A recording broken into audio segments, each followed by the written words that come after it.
Problema ng mga taga-Malabon ang mga tambak ng basurang iniwan ng baha. Sa Valenzuela naman, hindi pa rin humuhupa ang baha sa MacArthur Highway. May unang balita live, si Bea Pinla. Bea?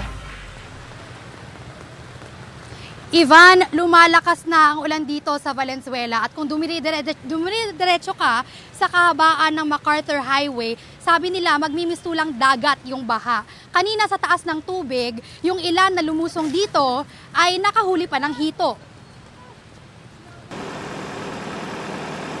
Hindi pa humuhupa ang baha sa MacArthur Highway sa Valenzuela. Ang ilan sa mga lumulusong dito, nakakabingwit na ng biyaya. Nakahuli na ako ng hito. Nandun dumadaan yung truck na kita namin yung hito.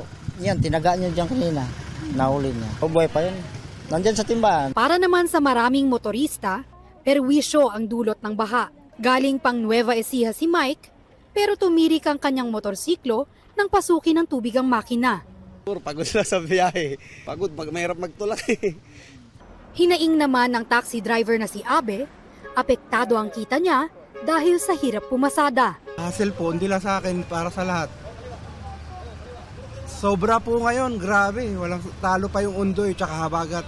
Ngayon, lalabas ako, baka wala nang baha sa mga Quezon City.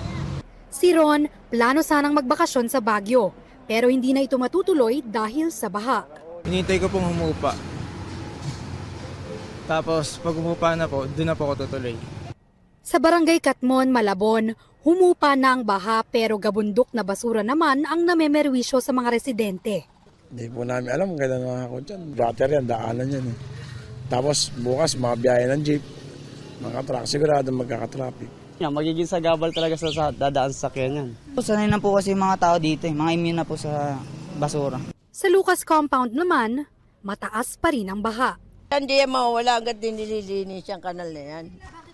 Barado. Purali po nga na nga paa namin.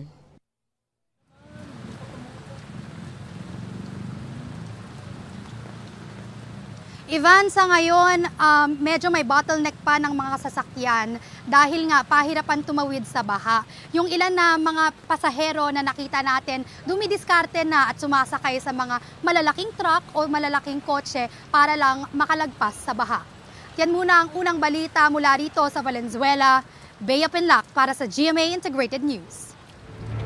Kapuso, para laging una ka sa mga balita, bisitahin at mag-subscribe sa GMA Integrated News sa YouTube. Sa mga kapuso abroad, samahan nyo kami sa GMA Pinoy TV at sa www.gmanews.tv.